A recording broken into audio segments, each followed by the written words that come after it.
Conocido en el mundo del deporte como Don Lama. Su pasión por el box lo destacó como el más joven conocedor en la especialidad.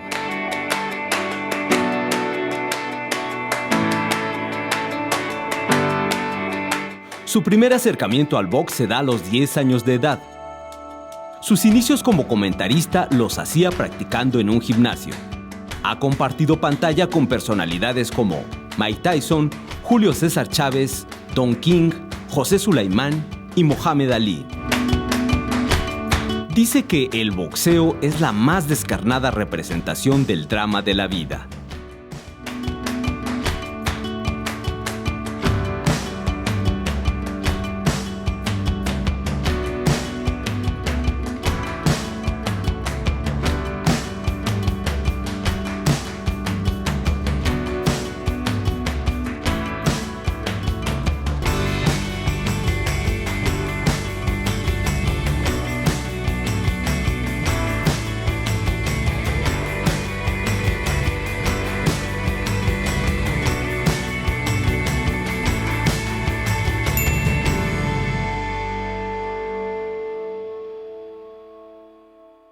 Hola, ¿cómo están? Muy buenas noches, soy Alex Bauer y es un gusto que nos acompañen en esta quinta temporada, en estas nuevas entrevistas. Y bueno, nada como comenzar con este grandísimo señor que ustedes seguramente lo habrán visto, habrán escuchado de él y aunque no lo crean y aunque no sean fanáticos de lo que ha tomado la mayor parte de su vida, que es el box, lo habrán visto. Además de que tiene mil y otras cosas que ahorita vamos a platicar. Es el señor Eduardo Lamazón. Muchas gracias. Al contrario, muchas gracias a ti, muchas gracias al grupo que me visita y encantado de estar aquí. Y además déjenme decirles que el señor Eduardo nació en Argentina, pero curiosamente sí es un argentino sencillito, porque no le gusta hablar de él. No le gusta, es difícil conseguir este tipo de entrevistas, aunque ustedes no me lo crean, porque no es afecto. No, mira, dos cosas para decirte. Primero, hay estereotipos y los argentinos tenemos el nuestro. Yo lo entiendo, pero yo considero que hay gente buena y mala en todas partes. Yo soy mexicano naturalizado hace más de 25 años. Y sinceramente te digo que prefiero a un chino bueno que a un mexicano o un argentino malo. Cualquiera. Bueno, eso por un lado. Y por el otro lado, sí, a veces, ya me estoy ablandando, porque ya estoy grande, pero rechazo un poco honores o premios o cosas por el estilo, porque estoy en una actividad que es deportiva, pero que es muy seria. El boxeador es el único ser humano que mientras trabaja lo están golpeando. ¿No? Tú estás trabajando, estamos trabajando y no nos están pegando. Sí. Imagínate hacer lo que hacemos y recibir golpes. Entonces, y prepararse para eso. Siempre digo, ocúpense del boxeador, denle todas las medallas y los premios y los créditos al peleador. Y toda la atención. Empezó muy chico. Muy chico, desde los 10 años. Nací en esto. Ajá, sí. ¿Y por qué nunca se dedicó profesionalmente al boxeo como boxeador? Bueno, porque tuve la suerte de ir a la escuela y no estoy lastimando a nadie con este comentario. El boxeo es un deporte para gente pobre, para gente que no encuentra una mano amiga, para gente que no tiene abrigo en la comunidad y entonces busca una forma de salir del gueto. Esa es la historia del boxeador. No hay boxeadores, no hay arquitectos, ni abogados, ni médicos que sean boxeadores. Entonces es un recurso para chicos muy postergados y desgraciadamente son tantos en el mundo en que vivimos que pues ahí encuentran a veces una puerta de salida. Y después, naturalmente, lo que sucede siempre con los seres humanos. Algunos triunfan y otros quedan en el camino, que son la mayoría. Pero es una puerta de salida, es como una escapatoria del lugar de donde provienen. Indudablemente. Estaba yo leyendo ahora, en estos días, que 8 personas del mundo tienen la riqueza que tiene 3.500 millones de seres humanos, la mitad de la humanidad. Entonces, vivimos en un mundo en que no es raro que pasen estas cosas y el boxeo en ese sentido es una actividad que los dignifica, que saca a los muchachos de la postergación, del anonimato, del olvido, del dolor, y que les da oportunidades que en muchas ocasiones alcanzan consiguiendo la gloria, en otras ocasiones no consiguen tanto, pero consiguen insertarse en un mundo que les permite vivir. Y entonces también se separan, digamos, de las cosas malas que los rodean, porque tienen que estar, la preparación de un boxeador es infinitamente sacrificada, digamos. Sí, sí, todo eso, con la gama de matices que podamos encontrar. Es decir,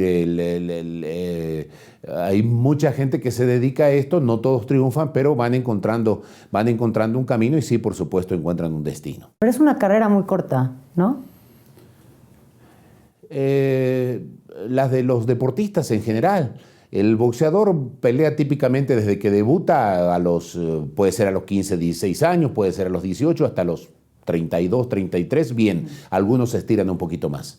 Entonces uno tiene que procurar que le vaya muy bien, como para que a final de cuentas haber dedicado esos 15, 20 años de vida para un deporte que finalmente se va a acabar. Pues es que sí, naturalmente, pues en eso los seres humanos cometemos los mismos pecados a donde quiera que nos paremos. Hay gente de todos los estratos sociales que comete errores y el boxeador, el error más frecuente o más visible es que a veces no guarda para el futuro y la carrera se termina. Y los ingresos se acaban y ellos muchas veces se acostumbraron a vivir muy bien mientras estuvieron ganando dinero. Pero luego ya no. Me leía en algún momento que hacía una referencia a usted, una similitud entre el boxeo y la vida. ¿Cómo es esto? Claro, el boxeo es una metáfora de la vida. En el boxeo es una actividad donde uno lucha, tropieza, se cae, se levanta, pelea con la vida, pelea con las dificultades y busca el triunfo. En ese sentido creo que se parece mucho. Y hay que estar recibiendo esos golpes, hay que estar preparado, digamos, además, preparándose, porque lo que dijimos al principio del programa es esto: uno sale y está, bueno, el boxeador sale y está recibiendo golpes, pero además hay una larga preparación antes de subirse al ring. Bueno, mira, es la naturaleza del deportista, tiene que prepararse. En el fútbol, el deportista, si no tiene un buen día, pasa la pelotita y si es talentoso hasta puede engañar a todo. Nadie se da cuenta que no es un buen día, pero el boxeador está solo.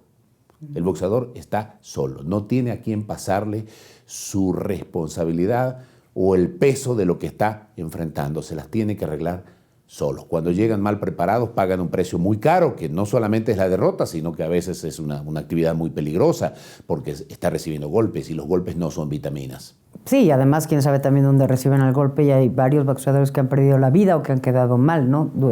Digo, estando en este deporte. Sí, naturalmente es un deporte que a veces tiene consecuencias. Yo muchas veces digo que en el mundo en que vivimos, un ring de boxeo es el lugar más inocente y más inofensivo del mundo, porque basta leer las noticias todos los días para darnos cuenta de que la cosa está muy dura.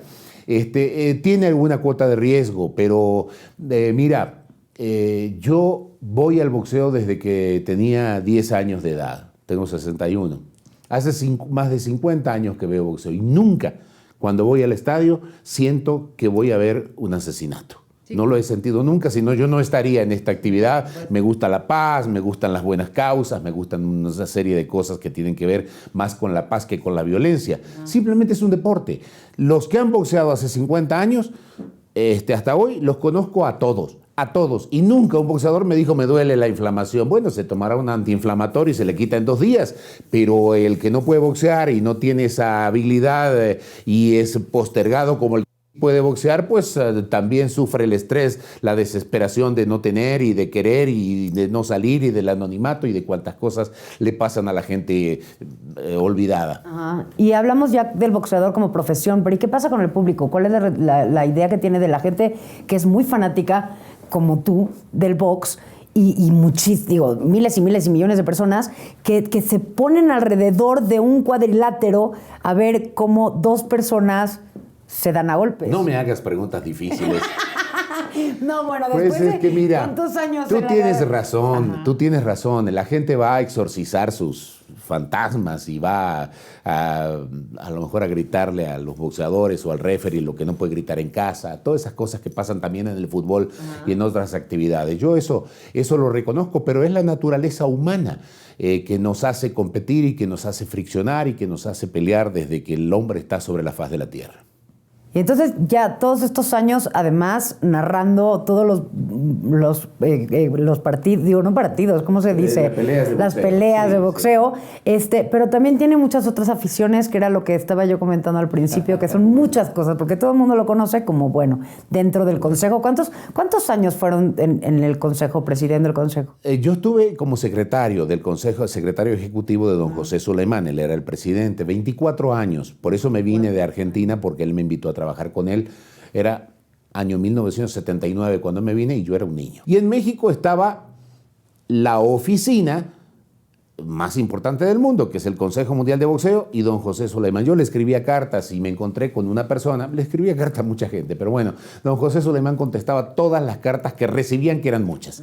Y me contestaba y él, yo creo que le llamé la atención, se sorprendía porque yo le polemizaba, le decía que no estaba de acuerdo con determinadas reglas, y cuando él supo que yo era un niño de menos de 20 años que le escribía y que le discutía al presidente del Consejo Mundial, le llamó mucho la atención. Entonces yo narraba boxeo, había un boxeador argentino que se llamaba Carlos Monzón, en aquel tiempo muy famoso, íbamos a Monte Carlo, no peleaba en Estados Unidos, peleaba en Europa generalmente. Y en un viaje a transmitir una pelea de Monzón, conocí a Suleimán en persona y él me dijo, Eduardo, lo voy a invitar a trabajar conmigo a México. Y también ya tiene la nacionalidad y todo, también escuché. Y me siento muy mexicano, muy orgulloso de serlo, no lo oculto en ningún lado. Ajá. Y esto que dice que también, que le escribía desde muy joven a todos los presidentes con sus inquietudes de cambiar cosas, también logró dentro de, supongo que con un grupo de gente, pero de lograr varias cosas en este cambio del box, como reducirlos. Bueno, es que Suleimán fue un dirigente genial, único, irrepetible. Fue un gran mexicano, don José Suleimán, que se murió hace 3 años y lo extrañamos mucho. Él fue un dirigente que cambió todo en el boxeo. Entonces yo creo que tuve el privilegio, al lado de él, de vivir la época más importante de la dirigencia del boxeo, donde se hicieron mejor las cosas en toda la historia. Eso es lo que yo creo. Y se cambiaron varias cosas también con esta absolutamente. Las peleas eran a 15 rounds, se bajaron a 12. Se obligó a controles antidoping a todos los boxeadores en las peleas titulares. No es al azar como en el fútbol, que eligen a 2 jugadores del equipo. En el boxeo es todos los boxeadores. Se hicieron una serie de modificaciones increíbles para proteger la salud del deportista. Y eso es muy importante, o sea, debe ser un gran orgullo que haya sucedido todos estos cambios, pero en el único que sé que como que no acaba de, bueno, que no es 100% transparente, uno no puede saber por qué determinan las cosas, es a la hora de los jueces. ¿Qué pasa con eso? Que a veces uno le da la impresión como de que estaban los jueces viendo una pelea y el público viendo otra. Es un problema muy grave porque el boxeo es el único deporte donde no hay una pelotita, no hay goles. No corres contra el reloj. Estás en mano de un señor que dice ganó aquel y hay otro que dice ganó aquel. Entonces no estamos de acuerdo. Y hay muchos fallos por la misma razón que son muy polémicos. Y yo creo que uno de los males más graves que tiene el boxeo de estos días son los malos fallos, cosa que es muy difícil solucionar. Se podrían hacer algunas cosas, no las están haciendo y en eso y por eso en mi trabajo diario en televisión y como comentarista, combato mucho, lucho contra eso porque es algo donde se debe corregir y pues nosotros también tenemos nuestra... Yo creo en un mundo donde cada uno haga bien lo que le toca hacer. A mí me toca comentar, criticar a veces y trato de hacerlo con la mayor honestidad de la que soy capaz. Pero son también una gran influencia para los espectadores, entonces es a lo que me refiero. Uno está oyendo esta narración y estos comentarios y estas cosas y entonces de repente dan un juicio y dicen, bueno, parece de verdad que estábamos viendo otra pelea. Sí sucede. Tristemente sucede. Hay veces en que los jueces ven una pelea y la inmensa mayoría del público, de los comentaristas, vemos otra. ¿Ha sido su vida similar al boxeo? ¿Su vida privada? No sé, ha sido una vida de lucha, pero tampoco me considero un héroe. Creo que es como la lucha tuya o la del señor que está detrás de la cámara o de los jóvenes que nos acompañan por ahí, que nos ayudan. Es decir, la vida me ha tratado bastante muelle en ese sentido y con los boxeadores es más dura. Lo que sí no ha tenido tiempo de descansar, no lo deja ni siquiera irse un poco a la banca a tomar agua. Pero vamos a hacer una pausa y regresamos inmediatamente porque les dije y se los prometo que se los vamos a contar todas las demás cosas que tiene Eduardo Lamazón. Ahora volvemos.